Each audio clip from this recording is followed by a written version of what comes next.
Hey, salut tout le monde! J'espère que vous allez bien. Bon matin. On va commencer par se présenter. Donc, moi, je m'appelle Émilie. J'ai travaillé dans les milieux de garde pendant plusieurs années. Donc, j'ai déjà été à votre place. Et je vous présente Mélanie Coulombe, qui est Bonjour. cofondatrice de CIB. Et j'ai travaillé aussi dans le milieu des services de garde comme directrice adjointe, entre autres choses. Je vais m'arrêter. Donc, bienvenue dans notre webinaire sur le dossier éducatif de l'enfant. Et là, aujourd'hui, c'est assez impressionnant, Mélanie. Ouf! Pour de vrai, c'est notre plus gros webinaire à vie. On a au-dessus de 1200 personnes qui sont inscrites et qui nous regardent. Donc, ce qui fait qu'il y a énormément d'achalandage dans la plateforme de Click Meeting. Donc, ça, c'est hors de notre contrôle. Tout le monde travaille. Tout le monde est en télétravail, en fait. Oui, parce que Click Meeting est utilisé partout dans le monde. Alors, c'est ça. C'est plus au ralenti ce matin. On n'a pas de contrôle là-dessus, malheureusement. Donc, c'est ça. Soyez indulgentes si jamais il y a un petit ralentissement, puis on va essayer de s'adapter le plus possible de notre côté en cours de route. On tient à vous dire que ce matin, on a rapatrié tout le monde. Tout le monde de CIB Petite Enfance est ici, derrière l'écran, en avant puis derrière. Bonjour tout le monde! On a même le chien à Manon. Tu sais, je veux dire, bon, on est comme vous, là, on est dans une situation particulière, on s'adapte. Et par contre, Noémie est sur le chat encore. Donc, si vous avez des questions, s'il y a des problématiques, Noémie peut vous répondre sur le chat sans problème. Puis on essaie de respecter le plus possible la distance, mais oui. Comme on doit être les deux dans l'écran, on essaie de faire attention. Mais on a pris nos précautions, on s'est purellé de la tête aux pieds. Et on n'a pas de symptômes. Alors voilà. Donc, on va se lancer. Oui. Puis, donc, je veux juste vous dire qu'en cours de route, si vous avez des questions, commentaires, il y a une zone de chat qui se retrouve. Vous allez pouvoir écrire. On a Annick qui va faire la gestion des questions. Bonne chance, Annick, hein? 1200 personnes qui posent des questions. On est tout cœur avec toi. Puis, on va y répondre à la toute fin. C'est certain qu'il risque d'avoir des questions qui vont se dédoubler. Donc, on va faire le tri puis on va essayer de répondre le plus possible à vos demandes à la toute fin de la présentation. Généralement, un webinaire, on fait ça en dedans d'une heure. Là, on ne le sait pas. Pour vrai, là, on n'a aucune idée. On ne sait pas si vous avez beaucoup de questions à nous poser. On n'a vraiment aucune idée. Fait que je vous suggère qu'on fasse une minute à la fois puis qu'on regarde ce que ça va donner au bout du compte. Excellent. Donc, comme vous le savez, vous avez l'obligation maintenant de remplir les dossiers éducatifs de l'enfant. Donc, CIB a créé un outil spécialement pour vous aider là-dedans, le dossier éducatif de CIB Petite Enfance.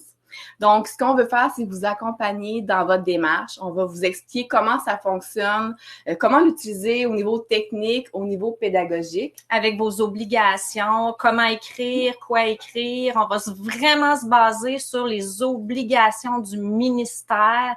Nous, on n'a pas inventé des obligations. On n'est pas parti en disant « Soyons créatifs et inventons un super beau dossier éducatif ». Non, on n'a pas fait ça. Nous, dans le fond, ce qu'on voulait, c'est se baser sur les obligations du ministère qu'on a présentement. Ça se peut qu'il y a des choses qui changent. On le sait pas, vous le savez pas, vous non plus. Fait qu'on est tout le monde dans le même bateau, on s'ajuste. Fait que c'est ce qu'on va faire aussi avec notre dossier éducatif. Et puis, on s'est rendu compte qu'on avait beaucoup de questions de nos clients utilisateurs de la plateforme. Avec raison. Donc, on sentait qu'il y avait énormément d'inquiétudes entourant le dossier éducatif. Oui. Donc, c'est pour ça qu'on est là ce matin avec vous, pour démystifier tout ça, pour vous accompagner, vous aider, puis surtout vous faciliter à les remplir. Oui. Donc, c'est ce qu'on vous propose ce matin ensemble. Donc, on a fait le tour avec les questions. On le sait que vous allez pouvoir les noter. C'est excellent. Donc, on se lance officiellement? Ben oui, moi, je suis prête. OK. Donc, je vais commencer un partage d'écran. Et voilà. Donc, selon le ministère de la Famille... Peux-tu enlever ta souris? Oui, excusez. Comme ça. On s'ajuste. Donc, le dossier éducatif doit contenir, entre autres, les portraits périodiques du développement de l'enfant en fonction des 4 domaines de développement. Donc, physique, moteur, cognitif, langagier, social et affectif. Et puis, la mise en place d'un tel dossier vise 3 objectifs. Le premier, c'est pour faciliter les transitions, dont celle vers l'école ou quand il y a des changements de groupe en cours d'année. Le deuxième sert à communiquer efficacement avec tous les parents concernant le développement de leur enfant. Et le troisième, c'est pour soutenir la détection hâtive des difficultés en cohérence avec la démarche Agir tôt. Donc, c'est ce que vous allez retrouver dans notre dossier éducatif. Et comme vous le savez, le portrait périodique doit être remis 2 fois par année. Donc, le premier qui s'en vient assez rapidement, qui doit être complété en mai et être remis aux parents au plus tard le 15 juin. Le deuxième, même principe, il doit être rempli en novembre pour le remettre au plus tard le 15 décembre. Et puis, si des parents vous font des demandes pour vous rencontrer afin d'expliquer le dossier éducatif, bien, vous devez de leur permettre ce petit moment-là avec vous là, pour éclaircir le tout. Donc là, on va passer vraiment du côté technique. On va aller dans la plateforme. Moi, je vais vous expliquer comment notre dossier fonctionne et Mélanie va vraiment vous expliquer comment le remplir du côté éducatif. Exactement. Je vais juste faire une petite précision avant que tu quittes cette page-là du ministère. On vous a amené, on a fait vraiment le choix de vous amener sur cette page-là du ministère de la Famille pour vous montrer c'était quoi les obligations. Et vous allez voir, quand on va parcourir notre dossier éducatif, ben, c'est vraiment dans le but de répondre à tous ces points-là. Excellent. Donc, on passe dans la plateforme de Site Petite Enfance. Tout d'abord, je vais vous dire qu'on a 3 versions pour le dossier éducatif. Donc, tous nos clients utilisateurs ont accès au dossier directement dans la plateforme. On a une version en format PDF dynamique qu'on peut télécharger, imprimer ou le remplir directement en ligne et la version vierge pour le faire en papier pour les gens qui sont plus à l'aise de le faire manuellement. Gratuitement aussi pour les 2 dernières versions. Donc, ce qui est téléchargeable, imprimable, c'est gratuit. Pour nos clients, vous avez accès au dossier éducatif directement dans la plateforme. Et moi, c'est ce que je vais vous montrer. Donc, c'est vraiment côté technicalité. Je vous rassure, tout ce que je vais vous expliquer dans les prochaines minutes, on a déjà un guide de l'utilisateur pour le dossier éducatif qui détaille chacune des étapes. Donc, on va les survoler ensemble.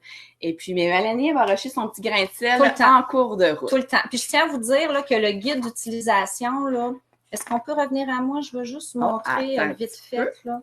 Je te demande beaucoup de choses. Hein, c'est de la gestion. On revient à nous. Tu es ma technicienne aujourd'hui. Je tiens à vous dire là, que ce guide d'utilisation-là a été fait par notre chère Annick. Là, puis même les personnes là, qui sont moins à l'aise avec Internet là, ou avec les technologies, vous allez voir, tout est super bien détaillé avec des captures d'écran. Vous ne pouvez pas comprendre. C'est hyper facile. Donc, on retourne dans la plateforme. Et voilà. La première chose à faire avant de pouvoir utiliser les dossiers éducatifs qui se retrouvent dans la barre à gauche, c'est d'aller créer tout d'abord vos enfants. Donc, que vous soyez responsable en milieu familial, donc une RSG ou les gestionnaires. Donc, c'est les 2 seules personnes qui ont accès à faire la création de dossiers d'enfants. Ce qui veut dire que si vous êtes une employée dans une installation, ça va être à votre gestionnaire de faire cette étape-là au préalable pour vous. Donc, rapidement, on va aller ensemble dans la gestion. Ici, je vous apporte dans les comptes enfants, donc pour les créer, ça va vous prendre les informations de base, le nom, prénom, la date d'anniversaire de l'enfant également. Ça encore là, ça fait partie des obligations du ministère. Là, vous voyez, là, c'est un peu lent, hein? Ben, c'est ça, c'est l'achalandage de les interwebs depuis 4-5 jours. Là. Et oui, hein? OK. C'est ce qu'on croyait. Ah, oh, voilà, génial, on vient de la voir. Ouais. Donc, tout ce qui concerne la création d'enfants se passe dans le petit plus en haut. Je vais faire ajouter un nouvel enfant. Si jamais vous êtes gestionnaire d'un milieu de garde et que vous utilisez Axéo Gestionnaire, vous pouvez faire une importation de tous vos dossiers d'enfants ainsi que les carnets de contact. Donc, ça peut être très, très facilitant de le faire comme ça. Et nous, on va y aller de manière manuelle. Dans le fond, c'est pas plus compliqué que quand vous avez la version papier. On s'entend qu'avec la version papier, vous devez écrire le nom de l'enfant, sa date de naissance, etc. Et vous devez le faire, tu sais, à chaque fois que vous faites un portrait périodique de l'enfant. Tandis que ici, ben, une fois qu'il est fait, ben, il est fait pour tous les portraits périodiques. Là. Exactement. Ouais. Donc, vous avez les informations générales. Si jamais vous voulez pousser ça un petit peu plus loin, vous pouvez aller dans la fiche médicale de l'enfant s'il y a des particularités, les noter également. Et ici, on a le carnet de contact. C'est super important d'inscrire les adresses courriel des parents parce qu'éventuellement, vous allez pouvoir les envoyer par courriel, vos fameux dossiers périodiques. Donc, c'est facilitant. Ça va vous éviter d'imprimer du papier également. Tout se conserve, encore une fois, dans la plateforme.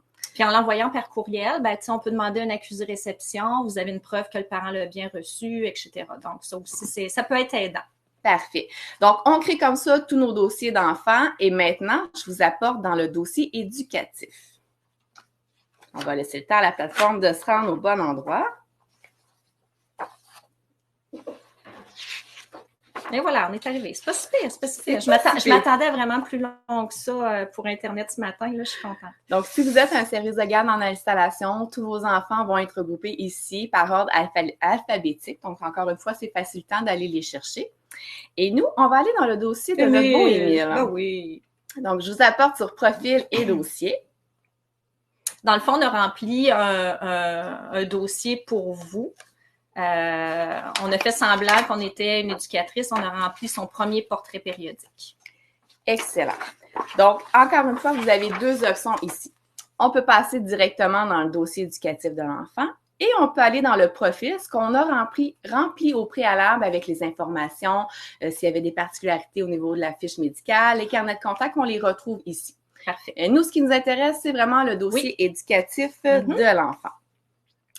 On vous en a créé un ici. On va aller le voir un petit peu plus tard. Donc, la première chose à faire quand vous allez venir utiliser les dossiers éducatifs, vous avez accès ici en haut à droite à un tutoriel avec Mélanie. Ben oui, c'est encore moi. Donc, je crois que c'est environ 7 minutes. Elle vous explique tout ce qui est côté pédagogique, comment bien remplir le dossier éducatif de l'enfant. Sachez qu'en tout temps, le tutoriel est disponible, donc ça peut être vraiment facilitant pour vous aider à le remplir, vous donner l'information à vos collègues. Donc, tout le monde a accès à ce tutoriel-là, quand on est client chez Cible, bien entendu, parce que c'est dans la plateforme. Mélanie aussi a créé un exemple, encore une fois, pour vous aider à remplir le dossier éducatif. Donc, je vais prendre la peine de l'ouvrir pour vous montrer ça ressemble à quoi.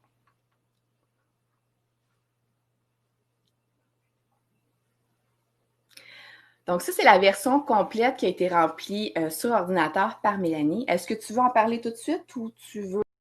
On peut juste le montrer. De toute manière, je vais en parler un petit peu plus en détail tout à l'heure. Ouais. Fait que ça, dans le fond, c'est ce que le parent va recevoir. Je vais le descendre tranquillement pour permettre à tout le monde de le regarder. Vous allez voir avec Émilie tantôt chaque section. Donc, section 1, portrait de l'enfant.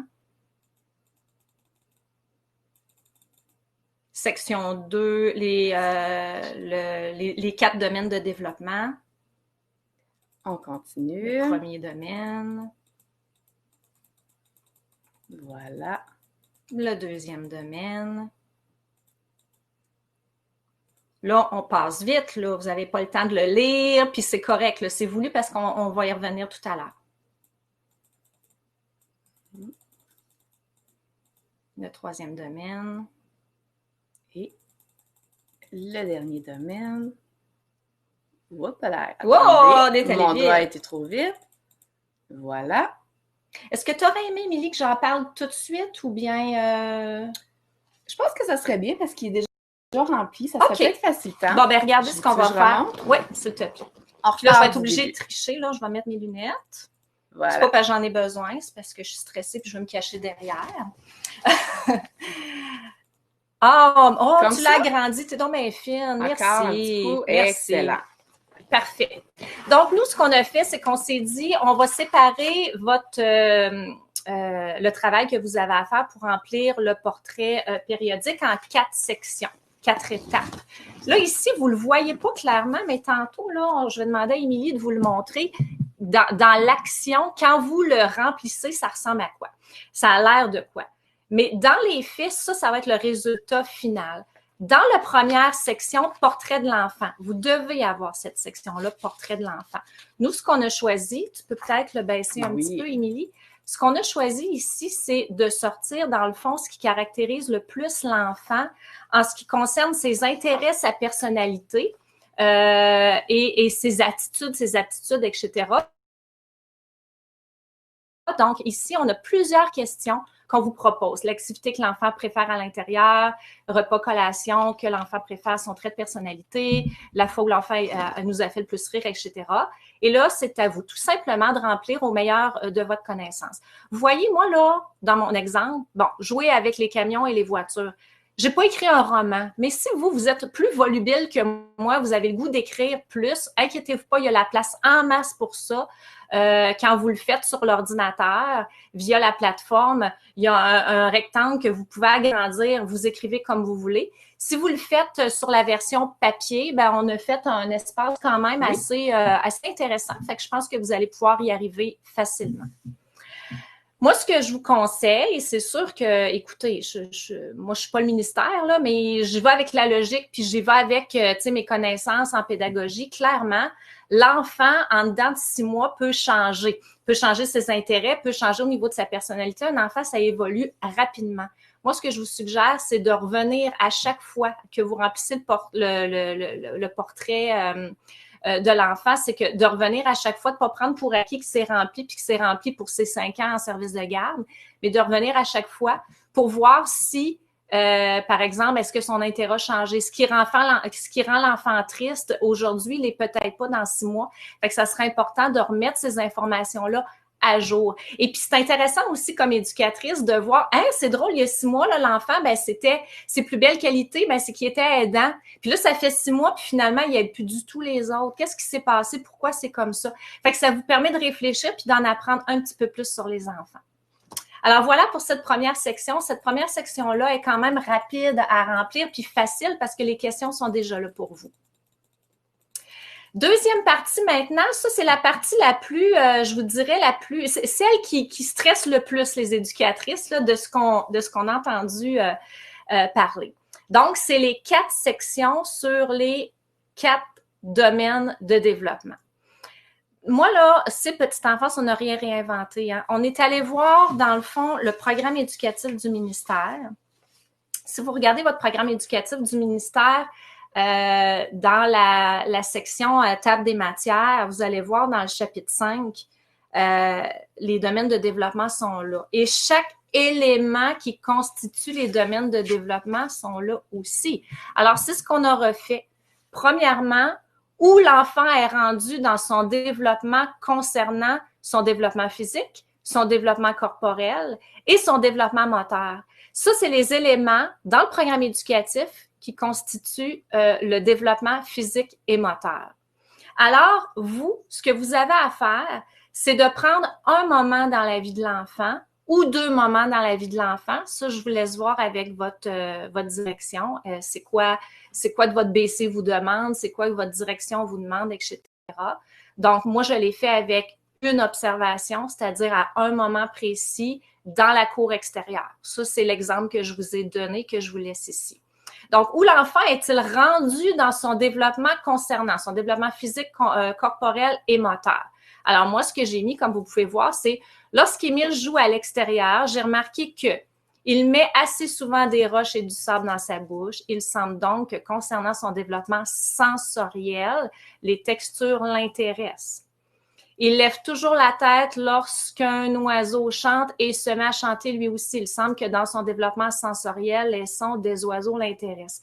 Pourquoi je parle du développement sensoriel? Bien, quand on va voir justement dans le programme éducatif, dans le développement physique et moteur, il y a différents éléments qui le constituent et donc le développement sensoriel fait partie de ça. Lors des jeux de ballon, Émile est très rapide, flexible et démontre beaucoup de force dans ses mouvements. Concernant son développement moteur, il serait rendu à développer davantage son agilité puisqu'il est difficile pour lui de botter le ballon vers un ami précis ou entre 2 cônes. J'ai mis 1, 2, 3 pour dire que moi, j'ai fait 3 observations pour ce moment-là précis où est-ce que je décide que j'observe l'enfant et que je le prends en note pour l'inscrire dans son dossier éducatif. Maintenant, ce qu'on vous demande aussi, ce qu'on vous propose d'écrire, c'est quelles actions éducatives puis-je faire et quel matériel puis-je lui fournir pour amener un pas plus loin l'enfant concernant son développement physique et moteur. Encore là, n'oubliez pas, on est dans la section physique et moteur. Là, ce qu'on fait, c'est qu'on pousse plus loin vos observations. Parce que, dans le fond, pourquoi le ministère vous demande de faire des observations? Bien, c'est logiquement, c'est dans le but de vous amener à avoir les meilleures intentions éducatives possibles par rapport à ces observations-là et de démontrer des actions éducatives. Vous savez ce qu'on appelait avant des interventions, là? Bon, les actions, ont démontré les actions éducatives les plus en cohérence avec les observations que vous avez faites. Si on revient, Émilie, si on regarde. Oui, s'il te plaît. Ma première observation, c'était « Il met assez souvent des roches et du sable dans sa bouche ». Alors, qu'est-ce que je peux faire avec ça? Bon, Pour stimuler son développement sensoriel au niveau des textures, j'offrirai davantage de collations croquantes. OK? Si on regarde la deuxième observation que j'avais faite, il lève toujours la tête lorsqu'un oiseau chante et se met à chanter lui aussi. Donc, si je regarde l'action éducative que je peux faire pour soutenir cet enfant-là, pour stimuler son développement sensoriel au niveau des sons, je lui proposerai le jeu de l'auto des sons où il y aura plusieurs sons d'animaux divers à reconnaître. Troisième exemple d'observation que j'avais fait, lors des jeux de ballon, Émile est très rapide, flexible et démontre beaucoup de force dans ses mouvements. Concernant son développement moteur, il serait rendu à développer davantage son agilité puisqu'il est difficile pour lui de botter le ballon vers un ami précis ou entre deux cônes. Si je regarde l'action éducative que je peux mettre en place pour soutenir cet enfant-là et l'amener plus loin dans son développement, alors je mettrai à la disposition des enfants des cônes et j'offrirai à Émile de botter le ballon vers moi pour tenter de m'atteindre avec. Là, peut-être que vous allez me dire, moi, mais pourquoi cette section-là, quelles actions éducatives puis-je faire? C'est pas nécessaire, c'est pas obligatoire. Il me semble que le ministère, c'est pas ça qui vous oblige. Oui, peut-être. Nous, là, ce qu'on fait, c'est qu'on vous fait des propositions. Il faut être logique aussi, c'est que l'idée, c'est pas de faire un portrait de l'enfant juste pour faire un portrait de l'enfant puis ne pas donner de suivi. Fait que nous, chez CIB, on a pensé qu'il serait très pertinent de mettre cette section-là d'action éducative pour vous aider à faire votre préparation, pour vous aider à avoir des objectifs à atteindre avec cet enfant-là et d'avoir noté de 6 mois en 6 mois qu'est-ce que vous vouliez faire et au bout de 6 mois, est-ce que ça a été fait puis est-ce que ça a porté ses fruits? Autre chose ici, Émilie, je vais m'arrêter ici, c'est que si on revient un peu là, oui, s'il te plaît, oui, ici. Où l'enfant est-il rendu dans son développement concernant? Pourquoi on a choisi de poser cette question-là de cette façon-là? Pourquoi on n'a pas dit qu'est-ce que l'enfant est capable de faire, qu'est-ce que l'enfant n'est pas capable de faire? C'est que dans le programme éducatif, le nouveau, vous remarquerez qu'on parle de la zone proximale de développement. Okay? On ne parlait pas de ça avant dans ces mots-là, pas autant que ça. Là, maintenant, ce que le ministère veut, c'est qu'on mette vraiment l'accent sur la zone proximale de développement, telle que mentionnée dans le programme éducatif du ministère. Qu'est-ce que ça mange en hiver, la zone proximale de développement? C'est un grand mot pour dire quelque chose de bien simple. C'est que la zone proximale de développement, c'est où est-ce que l'enfant est rendu dans son développement, qu'est-ce qu'il est capable de faire avec de l'aide. OK? Donc, c'est l'endroit où l'enfant réussit, mais qui a besoin de votre aide. Ça, là, ce point-là précis, ça s'appelle la zone proximale de développement. Vous, ce qui vous reste à faire par la suite, quand vous avez trouvé où est-ce que l'enfant est rendu, c'est-à-dire qu'est-ce qu'il est capable de faire avec de l'aide, mais qui n'est pas capable tout seul encore, qu'est-ce qu'il est capable de faire avec de l'aide? Bien, c'est de l'amener à réussir ça, mais sans aide. Je vous donne un exemple. Vous remarquez que l'enfant est capable de découper, mais il n'arrive pas à ouvrir les ciseaux.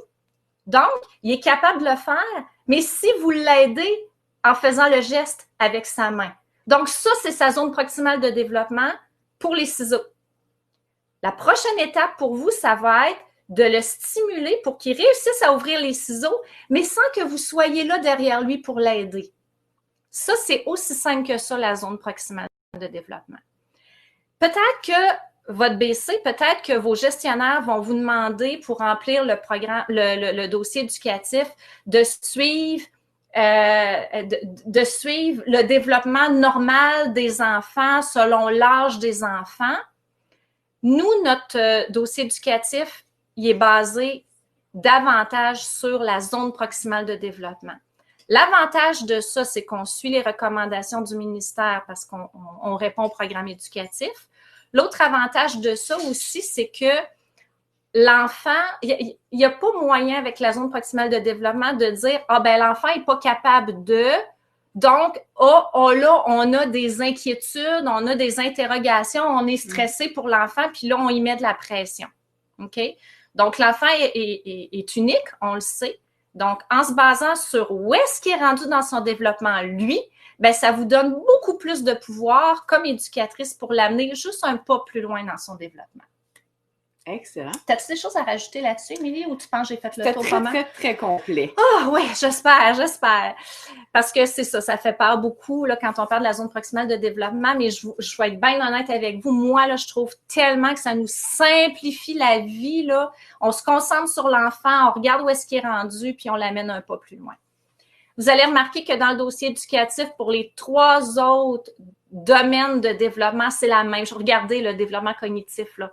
Où l'enfant est-il rendu dans son développement concernant son attention, sa mémoire, sa fonction symbolique, les catégories et les concepts, son raisonnement, l'éveil aux mathématiques et l'éveil aux sciences. Fait que c'est à partir de là, tous les éléments qui concernent le développement cognitif, tous les éléments sont là. Il suffit je vais te le dire, il suffit à ce moment-là de choisir un moment ou deux où est-ce que vous allez observer l'enfant et vous allez observer ces éléments-là. On vous dit pas, parce que c'est impossible, de parler de tout, son attention, sa mémoire, la fonction symbolique. Non, mais regardez ce qui est significatif, ce qui est symbolique pour cet enfant-là, et peut-être que 6 mois plus tard, ça sera autre chose, d'accord? Il nous reste la 3e étape, la dernière? Oui. Je descends encore un petit peu plus vite. L'engager là. Voilà. Voici la dernière étape, agir tôt.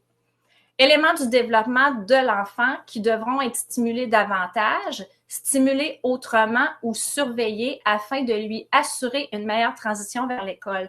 Agir tôt, vous irez lire là-dessus, là, sur le site du ministère Agir tôt, c'est vraiment dans l'optique d'aider l'enfant à voir tout de suite c'est quoi les problématiques, les problématiques, j'aime pas ça dire ça, ces défis, c'est quoi les défis de cet enfant-là, comment on peut pallier à ces défis-là, comment on peut le stimuler pour l'amener le plus loin possible dans son développement pour qu'il soit le plus possible outillé pour commencer l'école.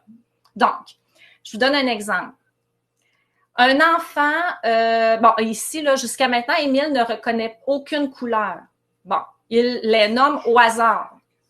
Pourtant, il tente très souvent de faire des activités de différenciation des couleurs, mais il semble que ce soit difficile pour lui. Je vais poursuivre la stimulation en ce sens jusqu'à la prochaine observation dans 6 mois.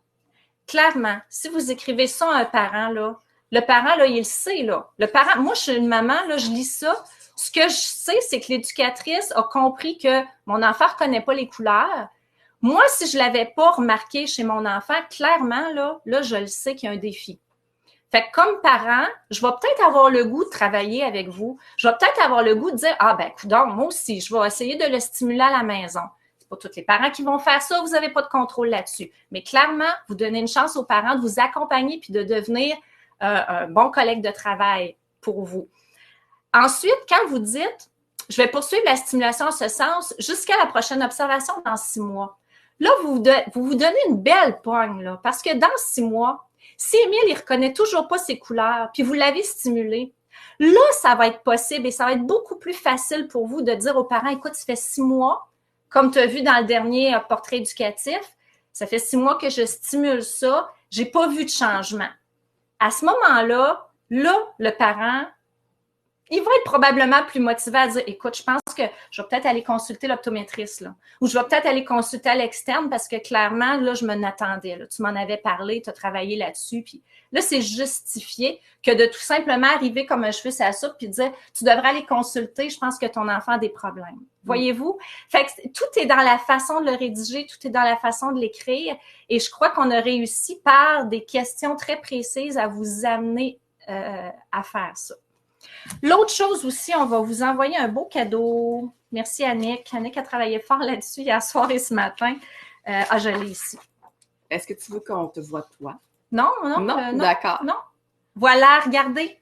On vous a rédigé un outil qui va vous permettre d'utiliser les bons mots, les bonnes expressions pour que ce soit gagnant avec la communication aux parents lorsque vous rédigez le dossier éducatif. Vous n'avez pas besoin d'être client à la plateforme de Cible Petite Enfance. On va vous l'envoyer par courriel avec votre lien. Soit aujourd'hui, demain, après-demain. Là, on fait le plus vite possible, mais vous êtes 1200, fait qu'on va, en tout cas. Alors voilà, les formulations à éviter. Votre enfant n'arrive pas.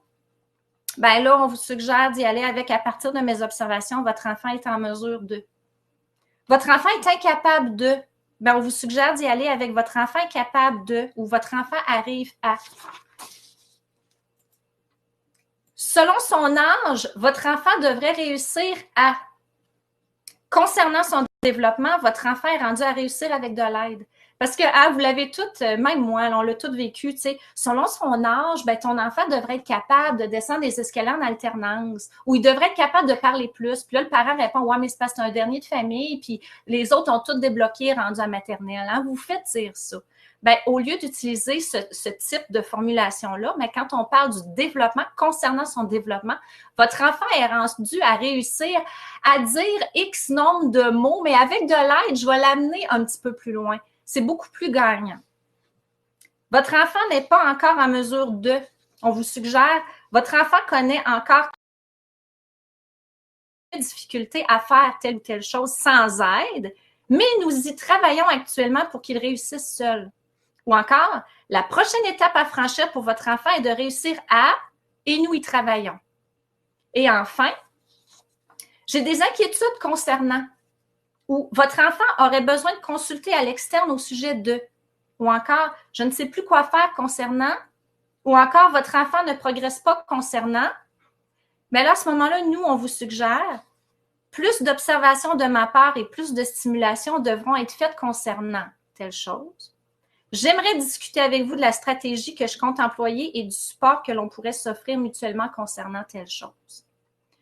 Évidemment, des fois, on ne sait pas comment dire les choses. Donc, j'espère qu'avec cet outil-là, que vous pourrez mettre avec le dossier quand vous remplissez, mais on espère que ça pourra vous... Ça va être envoyé avec le lien du web? Oui, ça va être envoyé avec le lien du web aussitôt qu'on va pouvoir vous faire ça. Alors, voilà, ça, c'est notre petit outil magique pour vous aider à remplir le dossier éducatif, quel qu'il soit.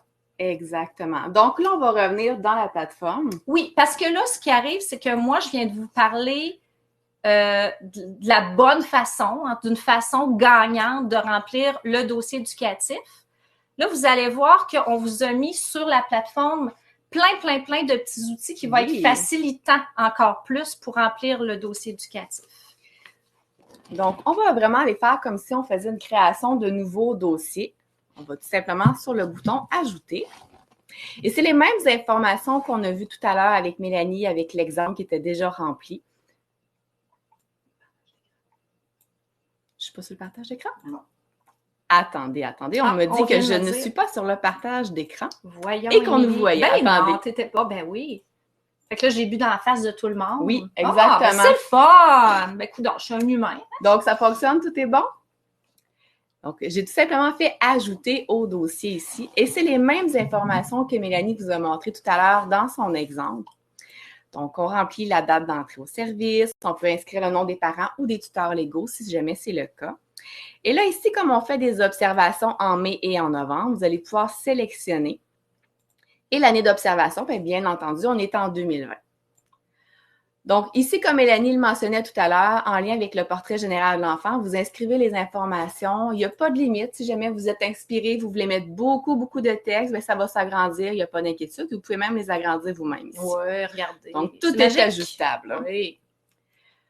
C'est ça l'avantage de le remplir à l'écran comme ligne. ça, en ligne. Oui. Exactement.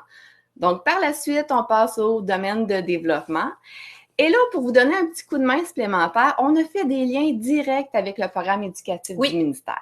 Parce qu'on s'entend que c'est pas tout le monde, juste un instant. Ça veut dire que ces fonctionnalités-là sont disponibles sur le quand tu es dans la plateforme. Est-ce que, on va le répéter au cas où les gens l'auraient pas compris, parce que là, Manon nous donne des petits... Donc, effectivement, si vous êtes dans la plateforme, vous voyez exactement ce qu'on vous montre là, c'est-à-dire le carré qui s'agrandit où est-ce que vous pouvez rédiger directement. Vous avez développement physique et moteur, la question où l'enfant est-il rendu dans son développement. Vous avez les éléments, donc développement physique, corporel et moteur. Et si je regarde, par exemple, le développement moteur, là, vous dites, c'était quoi donc, je m'en souviens plus. Cliquez sur le page 108 et ça vous amène directement à la page 108 du programme éducatif.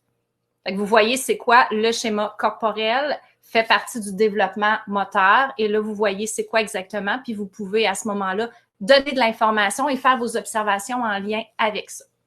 Exactement. Donc, vous notez les points ici, comme Mélanie l'a fait tout à l'heure, point 1, point 2, point 3, pour vos différentes observations. Et là, maintenant, l'étape suivante, c'est quelles actions éducatives on va mettre en place pour amener l'enfant un peu plus loin. C'est là, ici. Donc, on vous a mis un beau petit point d'interrogation pour vous aider à trouver vos actions éducatives, pour vous aiguiller. Donc, je vais vous en ouvrir une. C'est toujours en lien avec le programme éducatif du ministère également. Donc, c'est vraiment pour vous donner de l'information, pour vous aider dans vos actions éducatives. Le petit point d'interrogation, là, c'est un résumé de ce que vous allez trouver dans le programme éducatif en cliquant sur les pages qui sont écrites à côté de chaque élément. Voilà.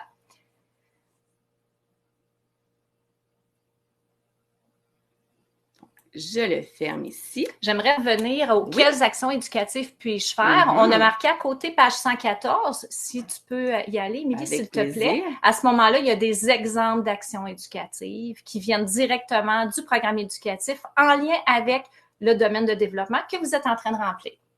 Vous avez tout en main pour vous aider dans cette tâche-là avec pour remplir en fait votre dossier éducatif de l'enfant. Oui, parce que clairement, on est des humains, on ne se souvient pas de tout le temps, surtout quand on est en train de faire des observations, tu sais, on fait plein de choses en même temps. Fait qu'à ce moment-là, bien, vous pouvez tout simplement retourner dans vos bases théoriques des services de garde, c'est-à-dire le programme éducatif. Donc, c'est le même principe pour chacun des domaines de développement que vous devez remplir. Et la dernière étape ici, en lien avec Agir tôt. Donc, si vous avez des inquiétudes, des défis à relever pour l'enfant, on vient tout simplement cocher la case et vous remplissez vos informations. S'il n'y a pas d'inquiétude, Émilie, si tu enlèves le petit crochet, et voilà. Ça disparaît. Exact. Fait que le parent, lui, quand il va recevoir la version que vous avez vue tantôt, là, qu'on vous a montré, bien, s'il n'y a pas... si vous n'avez pas d'inquiétude ou quelque chose que vous devez stimuler ou si l'enfant n'a pas de défi particulier à relever, bien à ce moment-là, vous ne cochez pas. Puis le parent ne voit juste pas cette section-là. Exactement. Et c'est super important de faire enregistrer quand vous notez des informations. Si jamais vous changez de page, malheureusement, si vous avez oublié le bouton enregistrer, vous allez le perdre. Donc, vraiment, assurez-vous de le faire à chaque fois. Moi, je n'enregistrerai pas ici et je vais faire annuler. Donc, on en a déjà un qui a été rempli ici pour le mai 2020 par Mélanie. Je fais tout simplement pour vous toi aussi. Vous l'ouvrez pour vous montrer ça ressemble à quoi. C'est mon exemple d'Émile aussi, hein? Exactement. Parfait. Donc, toutes les informations sont notées ici, mais moi, je peux attirer votre attention sur les différentes fonctionnalités qui se retrouvent tout en haut. Est-ce que là, vous devez remettre aux parents les dossiers éducatifs au plus tard le 15 juin ou le 15 décembre? Donc, vous avez quand même deux possibilités. Soit vous envoyez directement par courriel aux parents qui sont déjà créés dans le dossier de l'enfant. Quand vous l'envoyez par courriel, donc moi, je vais descendre rapidement pour vous montrer ça ressemble à quoi. Vous avez une preuve que le dossier éducatif a été envoyé par courriel aux parents, qui a été réceptionné et qui a été ouvert. Parce que vous devez conserver ces preuves-là également. Le ministère peut vous les exiger. Oui. Donc, tout est conservé de cette manière-là dans la plateforme. Et ça se fait automatiquement, là. Oui. Je remonte. L'autre possibilité, c'est que vous pouvez télécharger. Donc, ça va vous produire un PDF que vous allez pouvoir imprimer et le remettre en main propre aux parents. Donc, vous avez ces deux possibilités-là pour leur remettre le dossier éducatif. À ce moment-là, il faut le faire signer. Exactement. Vous avez aussi la possibilité de cloner. Donc, par exemple, Mélanie, elle a rempli les informations dans le dossier éducatif de l'enfant. Elle veut revenir dedans 2 semaines plus tard, faire des modifications. Elle peut tout simplement le cloner pour travailler à partir d'un nouveau dossier éducatif. Mais moi, ce que je vous suggère, pour éviter d'avoir plein de clones de votre dossier éducatif, c'est vraiment de venir faire des modifications dans la première version. Donc, si jamais vous l'avez rempli la semaine passée et 3 semaines plus tard, vous voulez revenir faire des ajouts à l'intérieur, vous venez le modifier. Ça se peut que finalement, on décide de changer la fois où il nous a fait plus rire parce que le petit Émile a vécu une autre situation qui est encore plus cocasse. On peut venir le changer. Tout est malléable dans notre dossier éducatif. Et on s'entend que la dernière, c'est supprimé. Ce qui est dossier éducatif doit rester dans la plateforme. Si jamais vous avez fait une copie et que vous voulez la supprimer, vous pouvez toujours le faire, sachez-le. Donc, ça fait le tour de nos fonctionnalités dans la plateforme. J'espère que c'était clair pour tout le monde. Et puis, moi, je vais revenir ici parce qu'on a quand même des des super avantages d'utiliser le dossier éducatif de ces petits enfants directement dans la plateforme. Donc, vu que c'est enregistré dans le système, ça se conserve. Donc, c'est un dossier qui est évolutif, qui va assurer une belle continuité auprès des éducatrices qui vont côtoyer cet enfant-là également. C'est archivé. Donc, encore là, l'année d'après, l'enfant change de local. L'éducatrice qui accueille maintenant Émile peut revenir à l'arrière, voir c'est quoi les intérêts de cet enfant-là pour l'accompagner dans l'intégration dans son nouveau groupe, par exemple. Est-ce qu'on voit quoi? Est-ce qu'on nous voit? Ah, ben non. On peut... Okay. Annick, t'es coquette, tu me l'as pas dit. Ça crée une mémoire corporative. Oui, c'est ça crée une mémoire corporative parce que tout est conservé dans la plateforme. Donc, vous pouvez venir le reconsulter. Votre gestionnaire peut venir le consulter également. On s'assure que c'est sécurisé de cette manière-là.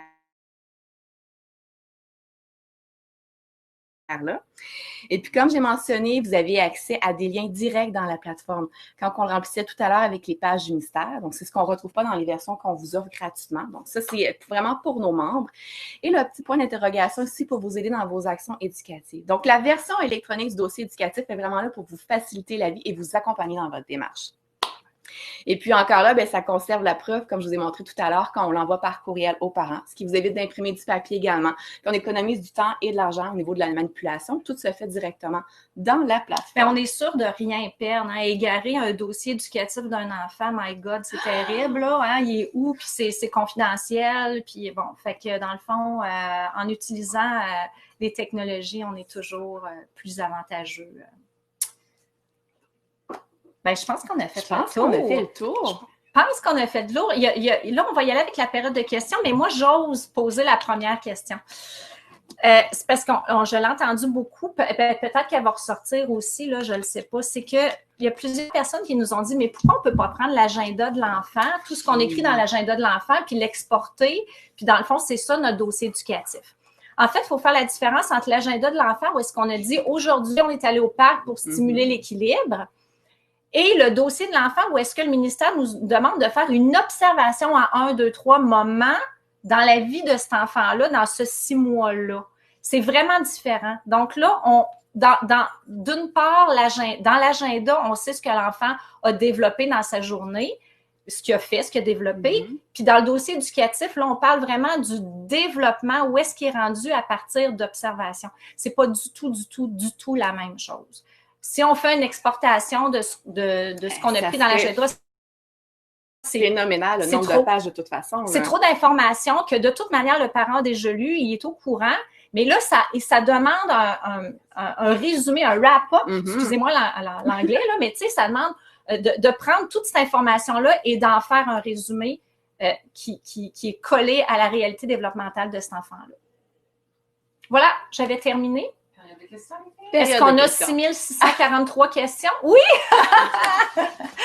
Allons-y, on va y aller une à la fois. On va essayer de sortir celle qui était le plus en demande parce qu'on ne peut pas répondre. OK. Manon a dit là, qu'elles ont essayé, elle et Annick, de sortir les questions qui revenaient le plus. Donc, voilà. Ça se pourrait que certaines de vos questions ne soient pas là. On s'en excuse, on ne pourra pas répondre à moins d'être encore là ce soir.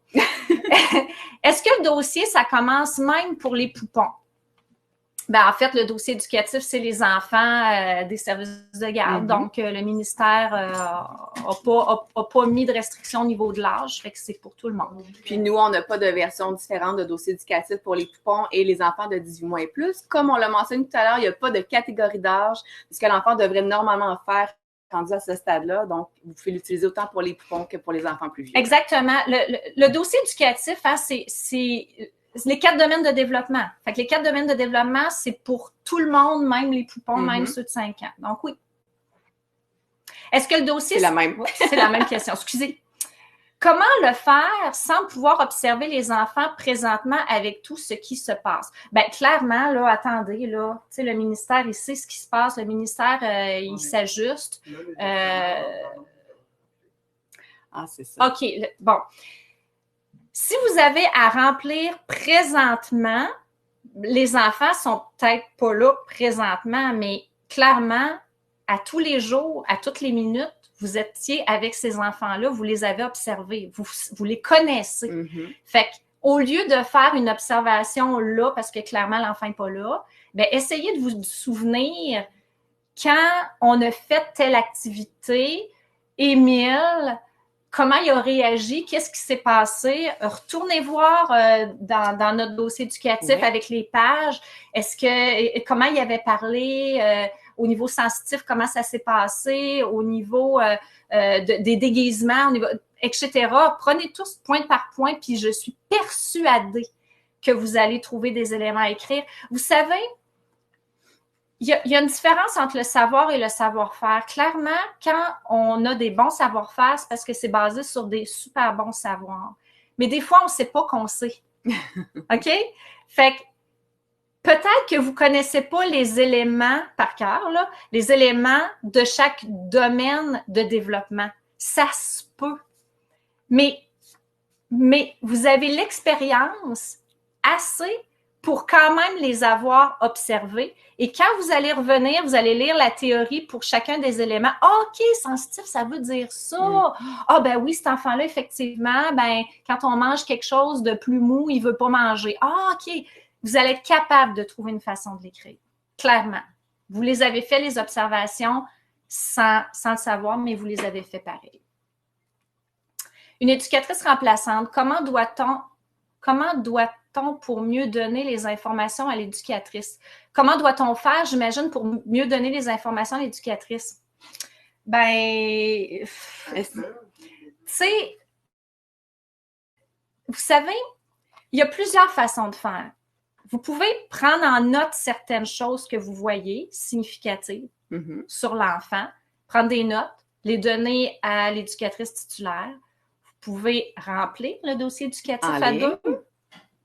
Ou vous pouvez, si c'est en ligne, là, l'éducatrice titulaire peut le remplir. Puis après ça, l'éducatrice remplaçante peut passer dessus, rajouter des choses. Vous pouvez le faire conjointement.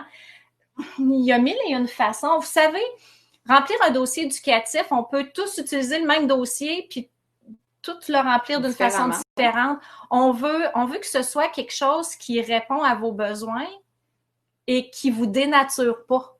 Fait que dépendamment de comment vous fonctionnez, puis c'est quoi la philosophie dans votre milieu, on vous invite à le faire de la façon qui vous convient le mieux. Qu'est-ce qu'on fait pour les parents qui n'ont pas d'adresse courriel ou qui ne veulent pas en créer un? Bien, vous l'imprimez directement, puis vous le remettez en main propre, c'est pas plus compliqué que ça. Oui, effectivement. N'oubliez pas de les faire signer, par contre. Peut-on imprimer l'exemple pour le suivre papier? Oui, ça aussi. Oui. Peut-être où il est l'exemple vierge. Oui. L'exemple vierge est disponible dans la plateforme, comme on l'a vu tout à l'heure. Pour nos non-clients, c'est disponible sur notre site web au www.ciblepetiteenfance.com. Trouvez l'onglet dossier éducatif, vous allez avoir accès au tutoriel, à l'exemple et vous allez avoir accès au PDF qui est imprimable et téléchargeable également. Est-ce que le dossier éducatif vient compléter les évaluations par groupe d'âge que nous remplissons et remettons aux parents? Ou est-ce que ça vient remplacer les évaluations actuelles existantes? Ben écoutez, j'imagine que si vous posez la question, c'est parce que vous faites des évaluations. Évaluer des enfants, je sais pas ce que vous entendez par évaluation. Là. Est-ce que c'est, par exemple, on peut pas se poser des questions, je peux pas vous parler, c'est plate. Mais je vais donner des exemples. Là. Est-ce que pour vous, par exemple, la grille ballon, c'est une évaluation? Est-ce que, par exemple, l'enfant a 2 ans, il devrait être capable de mettre 3 blocs, il réussit pas, il est dans le rouge, ou il réussit presque, il est dans le jaune, il réussit, il est dans le vert. Si c'est ça que vous appelez évaluation, bien clairement, oui, le dossier éducatif remplace ce genre d'évaluation-là. Mais tu sais, en même temps, ça, c'est ce qu'on préconise, mais si votre direction vous oblige à mettre les deux ensemble, faites-le. C'est un supplément d'information. C'est un supplément d'information, effectivement. Mais le ministère ne demande pas du tout de faire d'évaluation, de diagnostic, il ne demande pas ça. Ce qu'il veut, le ministère, c'est de faire des observations pour comprendre où l'enfant est rendu dans son développement, dans le but, pour vous, d'être des meilleurs professionnels, parce que là, vous allez avoir de la pogne sur comment je peux l'amener un pas plus loin dans son développement. Si on ne se préoccupe pas de son âge, comment peut-on recommander à des parents d'enfants à besoin de faire des dépistages? Oui, c'est une bonne question. Vous savez, dans la section Agirto, ça disait l'enfant a des défis. Si l'enfant a des défis, ben ça veut dire qu'on a vu qu'il y avait quelque chose qu'on stimule, mais qu'on ne voit pas de changement. Hein? C'est ça des défis, là. Des défis, c'est on travaille fort là-dessus, puis il n'y a pas de changement ou il n'y a pas de changement significatif. Là, on peut s'inquiéter. C'est pas nécessairement une question d'âge, voyez-vous. Mais encore là, il faut être logique. Si un enfant de 5 ans ne parle pas, ben oui, là, tu sais. Fait que ça veut dire que dans les derniers dossiers éducatifs, vous l'avez noté aux parents. Cet enfant-là, son défi, c'est de diversifier son vocabulaire. On va travailler dessus pour les 6 prochains mois. 6 mois plus tard, on a travaillé dessus, on n'a pas vu rien de significatif. Peut-être que ça serait bien d'aller consulter un orthophoniste. Fait que c'est sûr qu'il y a moyen de ne pas parler d'âge. Tu sais, si on veut vraiment se fier à la zone proximale de développement, on y va comme ça. Bonjour, est-ce qu'on doit faire 2 dossiers éducatifs par année ou on doit faire un seul qu'on doit garder dans le dossier de l'enfant? OK, on va départager 2 choses. Il y a un dossier éducatif. Ce dossier éducatif-là, là, ça va être, par exemple, une pochette en carton là, dans lequel vous mettez toutes vos observations. Là, ça, on appelle ça le dossier éducatif. L'enfant a juste un dossier éducatif. OK? Il y en a juste un dossier éducatif, cet enfant-là. Dans le dossier éducatif, aux 6 mois, vous mettez des portraits périodiques. Mm-hmm. C'est pas la même chose, mais tu sais, c'est parce que souvent, on parle de dossier éducatif. Ouais.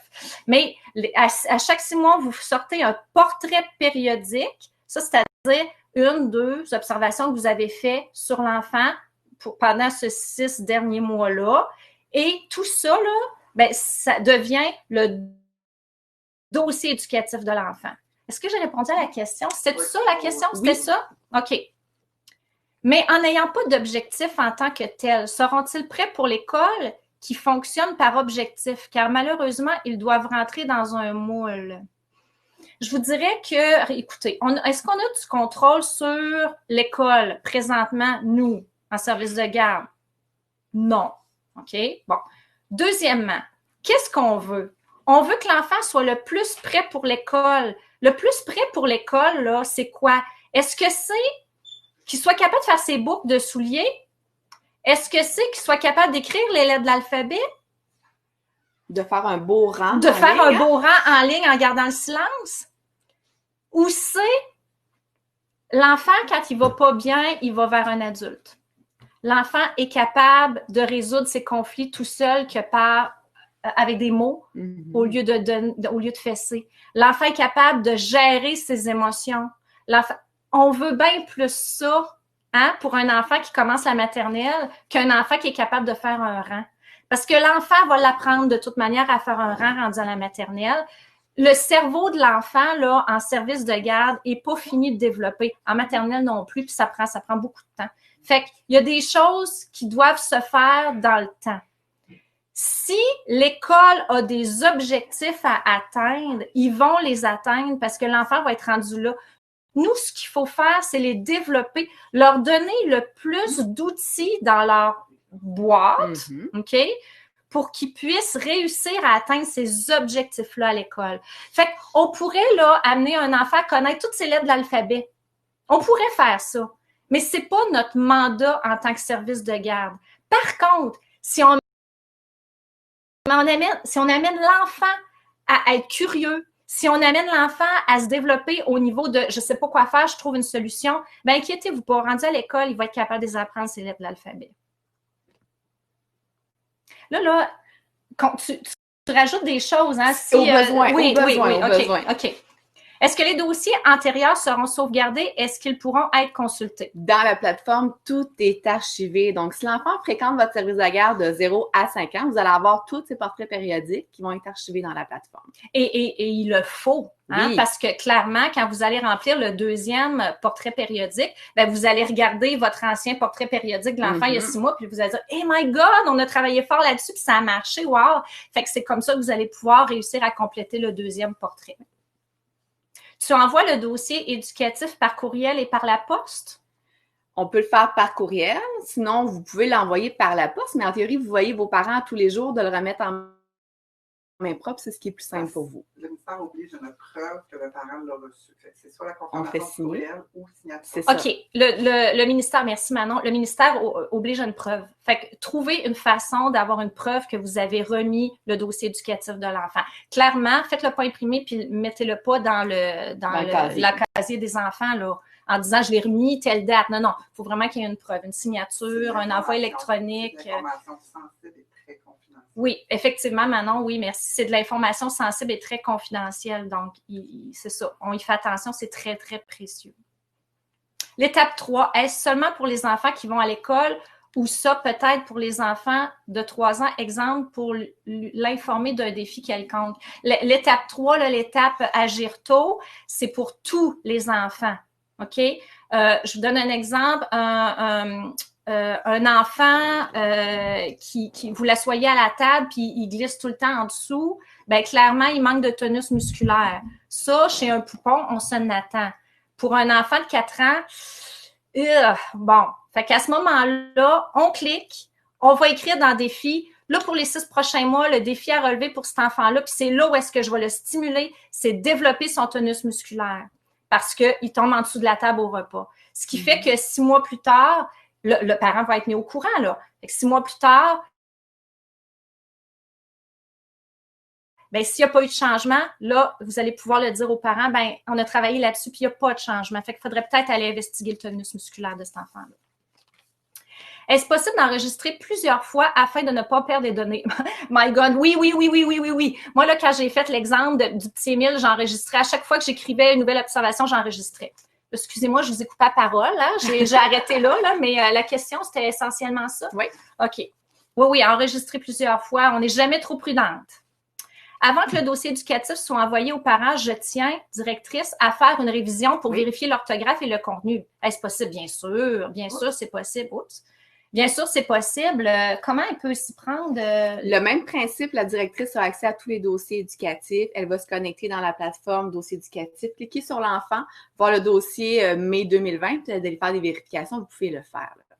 Puis même, c'est bien, hein, parce que quand on est collé à notre miroir puis à notre réalité, il y a des choses qu'on ne voit plus. Fait que c'est bien aussi d'avoir une deuxième personne qui passe sur le dossier éducatif, votre remplaçante, votre DG, parce qu'effectivement, oui, c'est important d'avoir un autre coup d'œil. Oui, maman? En installation, il y a plusieurs gestionnaires qui ont décidé que c'est eux qui vont faire envoyer. Dans plusieurs installations, c'est les gestionnaires qui ont décidé que c'est elle qui va faire envoyer. Donc, c'est pas l'éducatrice, c'est la gestionnaire qui envoie aux parents. Merci, maman. Dois-je imprimer une copie pour garder au dossier ou juste enregistrer sur la plateforme, c'est correct? Je vous suggère de juste l'enregistrer. Ça ne vous donne rien de conserver des papiers dans des dossiers puis remplir vos classeurs. Tout est archivé dans la plateforme. C'est simple, c'est sécurisé comme ça, puis ça vous évite de les imprimer. Là. Oui, puis ça vous évite de les perdre, ça vous évite que l'information se promène, en tout cas. Fait que c'est sûr, mais il y a peut-être des gestionnaires qui vont vous demander de l'imprimer aussi puis garder un cartable par enfant. C'est correct aussi, mais c'est sûr que nous, on préconise le système informatique de la plateforme. Oui. Pour la version électronique, cela implique que les éducatrices soient à l'aise avec l'informatique. Malheureusement, chez nous, il y a peu d'éducatrices qui sont à l'aise avec l'informatique. Bon, écoutez, tantôt, là, je vous ai montré Je vous ai montré le guide d'utilisation. Le guide d'utilisation vous accompagne étape par étape. Vous pouvez le faire imprimer. Il est aussi disponible directement sur la plateforme. Pour celles qui sont moins à l'aise avec l'informatique, il y a aussi les tutoriels. Mais écoutez, c'est écrit page 100. On clique sur la page 100 puis ça vous rend directement sur le programme éducatif. Fait que tout est là, tout est déjà prêt, déjà pré-mâché là, pour que ça fonctionne bien. Fait que pour vrai, là, nous, on l'a fait tester par des gens qui ont vraiment aucune notion. Puis le plus gros défi, c'est de se rendre pour la première fois dans la plateforme. À partir de là, ben, il reste juste à rédiger, cliquer, ça vous rend directement. C'est même plus facile que de remplir papier puis d'aller sur Internet pour trouver le site du ministère, pour trouver le site où est-ce qu'on a le programme éducatif. Fait qu'à notre sens, on a essayé vraiment de rendre les choses le plus facile possible. Oui, c'est ça. On peut y accéder, archives. Mais est-ce que ça suit le dossier de l'enfant ou selon une adresse courriel qu'on y a accès? Oh, je comprends pas. C'est pas lié à l'adresse courriel, ça suit le dossier de l'enfant. Ah, OK. Donc, ça suit le dossier de l'enfant, il n'y a rien qui est associé à une adresse courriel. Est-ce que le lien du webinaire sera accessible sur le site d'information éducatrice pour celles qui travaillent en ce moment et qui ne peuvent pas regarder la formation? Non. Les gens qui se sont inscrits au webinaire vont recevoir un lien dans les prochaines journées pour le revisionner. Ça sera à vous de le partager avec vos collègues. Oui, c'est un webinaire gratuit. Il n'y a aucun problème à ce niveau-là. Diffuser l'information. Mais il n'y aura rien qui va être dans la plateforme pour accéder à ce webinaire-là. Pour un enfant qui change de CPE, est-ce que son dossier le suit à l'autre CPE? Manon, Annick?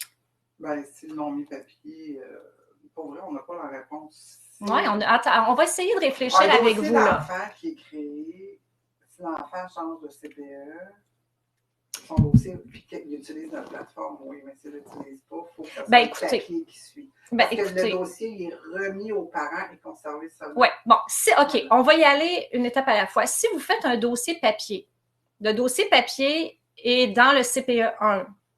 L'enfant change de CPE. Donc, le CPE 1 va devoir donner le dossier éducatif aux parents pour que le parent ensuite puisse le donner au CPE 2. Parce qu'on s'entend, c'est de l'information confidentielle. On ne peut pas dire « Hey, tiens, je te le donne. » Non, il faut passer par le parent. Par contre, si c'est dans la plateforme et que de cible et que les deux installations sont que les deux CPE sont clients chez nous, non, il n'y a pas de problème. Là, on récupère le dossier de l'enfant sans problème. S'il y a un problème, le chat, Annick, Noémie sont là, ils vont vous répondre, mais non, ça, il n'y a pas de problème. Maintenant, si le CPE 2 n'est pas inscrit, ben là, il va falloir faire imprimer. Et le donner aux parents pour que le parent puisse le donner au CPE 2. Peut-on inclure des documents externes en annexe au dossier? Ben, dans le courriel, oui, bien sûr. Non, on peut joindre une pièce. Oui. On peut le faire si vous le faites papier. Oui, parce que si, je vous donne un exemple. Si, par exemple, l'enfant est suivi par un orthophoniste, ben, l'orthophoniste, il va émettre un plan d'intervention individuel. Si le parent a donné la permission pour que l'orthophoniste puisse donner ce plan d'intervention-là au service de garde, à ce moment-là, il est très fortement recommandé de le faire imprimer puis de le mettre en annexe. Par contre, si vous le faites sur la plateforme de cible, vous pouvez joindre des fichiers sans problème aussi. Est-ce que les professionnels de la santé, pédiatres, psychologues, psychothérapeutes, peuvent avoir accès à ce matériel? Si le parent accepte, oui. Mais il faut vraiment le consentement éclairé du parent. C'est combien et où peut-on l'obtenir? Obtenir le dossier éducatif par cible, j'imagine? Écoutez, allez sur le site web de Cible Petite Enfance. Vous allez voir à ce moment-là les tarifs parce que là, une question comme ça, on ne peut pas vraiment y répondre. Ça dépend si vous êtes une RSG ou vous êtes en installation. C'est par place au permis, etc. Donc, on vous inviterait à communiquer ou communiquer avec nous sur le chat. On peut vous répondre. On a fait le tour des 6000 questions. Wouh! Mais finalement, ça va bien, 6000 questions. Génial! Hey! Il est quelle heure? 11h03. Bon, mais c'est bien. On avait peur de dépasser votre heure de dîner parce qu'on sait qu'on dîne tout à 11h30. Alors, voilà. Écoutez, on y était vite parce qu'on s'attendait là, à ce que ce soit plus ardu là, au niveau des questions. Ça a bien été. Alors, j'espère qu'on a pu répondre à toutes vos questions. Sinon, on est disponible pour vous. Posez-nous les questions. C'est sûr qu'en remplissant le dossier éducatif, ça se pourrait que sur le tas, il y a d'autres questions qui émergent. On reste disponible pour vous. Oh, il y en a une dernière. OK. Un instant. Notre ventre oui, ça gronde. Nous autres aussi, on est timés pour le lunch. Oui. Ça ne sera pas long, une dernière question. Vous pensez que ça peut prendre combien de temps à remplir par enfant en moyenne? C'est impossible, malheureusement, répondre à cette question-là. Malheureusement, on aurait aimé. Si, par exemple, je vous dirais que si vos observations sont déjà faites, par exemple, vous les avez faites sur papier ou je ne sais pas comment vous fonctionnez, ou si c'est très clair dans votre tête. Moi, Émile, là, ça m'a pris, l'exemple à Émile, ça m'a pris, mon Dieu, peut-être une demi-heure. À peu près, là, c'est difficile à dire, c'est à peu près une demi-heure, mais une demi-heure où est-ce que je me disais pas, OK, ben là, je suis pas sûre, je vais retourner voir l'enfant. Non, non, tu sais, j'ai inventé un enfant, j'ai inventé une vie, puis ça m'a pris à peu près une demi-heure. Fait que peut-être que ça va vous prendre moins de temps, peut-être que ça va vous prendre beaucoup, beaucoup plus de temps, dépendamment de comment vous travaillez, puis comment vous avez pris vos notes. Fait que c'est difficile à... Oui, c'est relatif à chacun. Effectivement. C'est tout, là. On a fini, il n'y a plus de questions. Oh. Donc, sur ce, on vous remercie beaucoup de votre participation. Pour tout coup de main pour le dossier éducatif, vous pouvez nous contacter. Ça va nous faire plaisir de vous épauler dans votre démarche. Bien, merci. On vous envoie, on vous redit, on vous le répète, oui. C'est que là, vous allez recevoir le lien pour ce webinaire-là avec le super outil qui pourra vous aider à dire les choses de la façon la plus gagnante possible. Passez une bonne journée. Bonne chance. Bye-bye.